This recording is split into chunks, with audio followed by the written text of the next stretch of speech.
Magandang umaga, nagbabalik ang PTV News Break. Idinidiin ni SPO3 Ricky Santa Isabel ang kanyang boss na si Colonel Rafael Dumlao bilang di umano'y mastermind sa pagdukot at pagpatay sa Koreanong negosyante na si Ji Ik-ju. Katunayan, pumunta umano si Dumlao sa bahay ni Santa Isabel sa Cubao kasama ang isang Colonel Macapagal na parehong tiga PNP Anti-Kidnapping Group. Ito ay para raw kausapin ang asawa ni Santa Isabel na si Jinky ng personal. Samantala, isang audio recording naman umano ayon kay Jinky Santa Isabel ang magpapatunay na hindi kabilang sa kidnappers ang kanyang asawa. Sa nasabing audio recording, mismong sa bibig daw ni Dumlao nang galing na hindi kasali sa pagdukot sa Koreano ang pulis na si Santa Isabel. At yan ang mga pinakamainit na balita sa mga oras na ito. Manatiling updated gamit ang aming social media sites. I-like lang ang aming PTV Facebook page o i-follow kami sa Twitter at PTVPH. Ako po si Lala Babilonia. Magandang umaga. Pinag-utos ni Pangulong Rodrigo Duterte ang agarang pagresolba sa kaso ng pagdukot at pagpatay sa Korean national na si Ji Ik-ju. Ayon kay Presidential Legal Counsel Salvador Panelo, pinatitiyak ng Pangulo na hindi na maulit ang nasabing insidente ng pagpaslang na nangyari pa mismo sa loob ng Campo Crame. Samantala, siniguro naman ni Panelo na hindi magiging hadlang ang kawalan ng bangkay ng biktima para mapanagot ang mga pulis na sangkot sa krimen. Narito ang report ni Rocky Ignacio.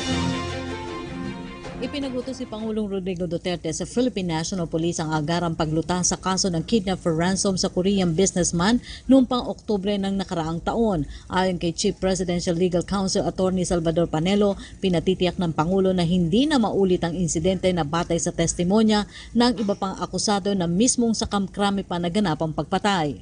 Again, the assurance will always be that the government will be very strict on the enforcement of the law. That will be always the guarantee. So that those who will violate it will know beforehand that they're going to risk themselves either being killed, jailed, or die in an electric chair or whatever death penalty imposed by law.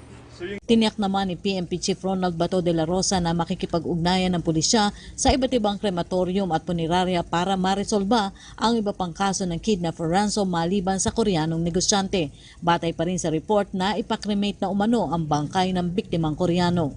I think meron namang batas yun sila sinusunod sa pagkuha ng permit at saka yung mga visitorial powers ng LGU. Meron silang mga visitorial powers na pwede lang inspeksyonin yung mga crematorium kung sino yung pinagkikremate dyan. Baka mga body of the crime na yung pinagkikremate nila that would lead to the non-solution of the crime. Aminado si De La Rosa na katulad niya dismayado rin si Pangulong Duterte sa insidente. Kabilang sa umano'y sangkot ay sina PO3 Ricky Santa Isabel, SPO4 Roy Villegas at isa umanong tinawag na Sir Dumlao. Very angry. Very angry, very offended. And kung pwede lang, matunaw na ako ngayon sa kinalagyan ko, sa hiya. Sa hiya. And it happened sa loob ng Camp Crame.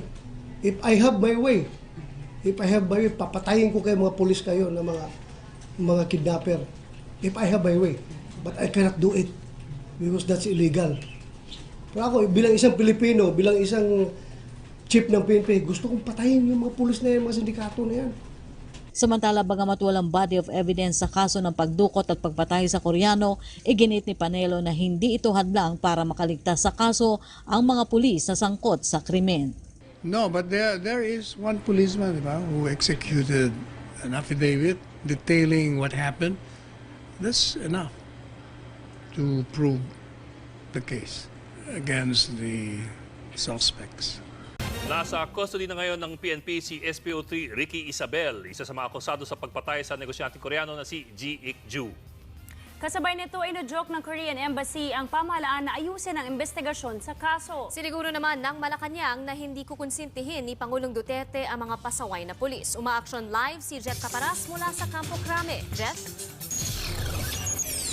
Bok, Marga, Lia, alas 3:30 kanina nang umalis dito sa Campo Crame ang mga kawani ng anti-kidnapping group patungong NBI yan para sunduin si SPO3 Ricky Santa Isabel. Ito'y matapos na lumabas ang warrant of arrest laban sa kanya. Mga alas 6:30 naman nang umalis ang grupo sa NBI, lula na nila si SPO3 Santa Isabel at pagdating nga dito sa Campo Crame sa anti-kidnapping group siya, idiniretso. Tumagal ng 3 oras daw bago nailabas ng NBI si Santa Isabel dahil ayon sa AKG ay may mga confessions raw ito. Suot ang bulletproof vest at napapaligiran ng mga bantay, ibiniyahe na mula National Bureau of Investigation si SPO3 Ricky Santa Isabel. Sa anti-kidnapping group mismo, ililipat ang kustodiya niya mula sa NBI. Inulit ni Bato ang pahayag na hindi niya papayagang maging state witness si Santa Isabel. Hindi po daw nila balak na gawing state witness. Wala silang sinasabi na gawing state witness si Santa Isabel. Bukod sa tinitingnan ng Pampanga PNP kung kasabwat ang bagong katulong ng biktimang si G.H. Chu, siniguro ng PNP chief makakasuhan ang binabanggit ng isang testigo na Attorney Dumlao. Kasama yan. Kasama yan ang makakasuhan yan. Before pinatay yung biktima, yung Koreano, nag-uusap si Dumlao at saka si Santa Isabel. Nag-uusap sila dyan while nasa loob ng sasakyan yung Koreano na nakapusas. So, malaki ang partisipasyon dito ni Colonel Dumlao, abogado pa naman. Sa pahayag ng Embahada ng South Korea dito sa Maynila, labis daw nila ikinagulat ang karumal-dumal na krimen sa kanilang kababayan, lalo na at mga pulis pa mismo ang gumawa nito. At pinapalabas sa ito'y isang opisyal at legal na trabaho. Kinokondena raw nila ang pangyayaring ito at umaasang maging imbestigang mabuti ang mga opisyal ng pamahalaan ng Pilipinas para makasuhan ang may sala. Sana raw ay hindi ito maulit dahil nag-aalala sila sa kaligtasan at seguridad ng Korean community sa bansa na nasa 90,000 na. Iginiit naman ni Presidential Legal Counsel Salvador Panelo na hindi ito tolerate o kukonsintihin ng Pangulo ang anumang pang-aabuso na ginagawa ng mga pulis. Ang mga pulis kalawags umano ay lilitisin at pananagutin sa ilalim ng batas. Tiniyak niya rin sa publiko na gagawin ng gobyerno ang lahat para sa kanilang kaligtasan. Bagay na kinumpirma ni Bato de la Rosa. At galit na galit siya.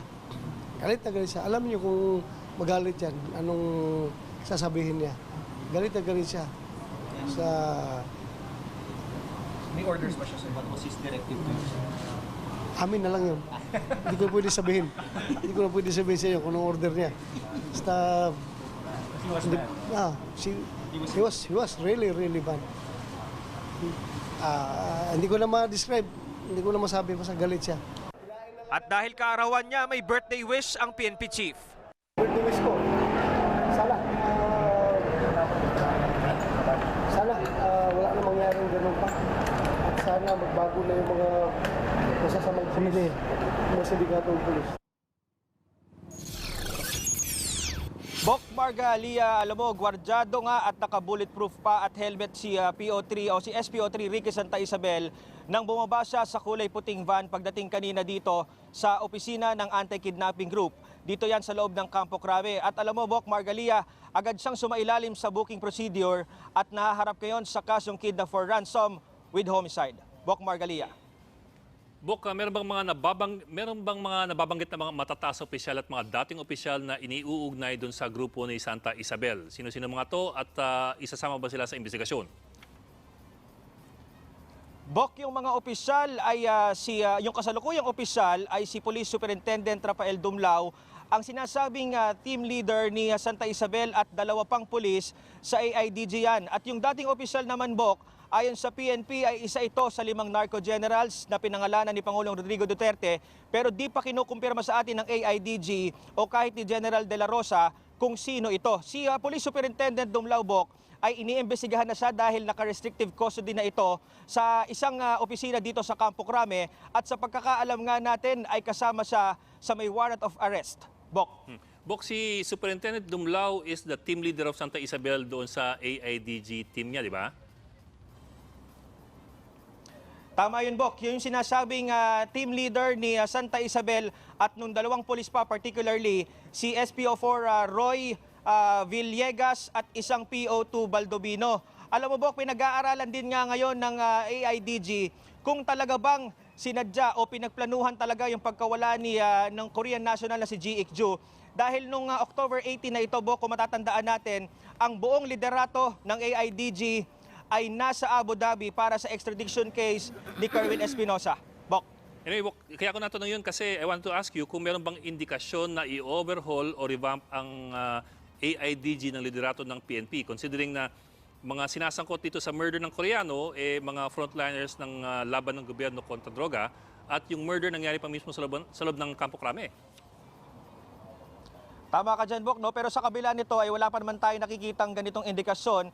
Pero patuloy naman yung kanilang internal cleansing sa kanilang hanay. According nga dito kay Police Senior Superintendent Albert Ferro ng AIDG, ay several months ago, Bok, ay nagkaroon sila ng extensive character audit ng mga pulis nila at inaalam ang mga linkages sa iba't ibang opisyal ng mga ito. At yung mga involved nga ay sumasailalim na ngayon sa investigasyon at yung iba ay nasa restrictive custody na. Bok. Maraming salamat, Jeff Caparas.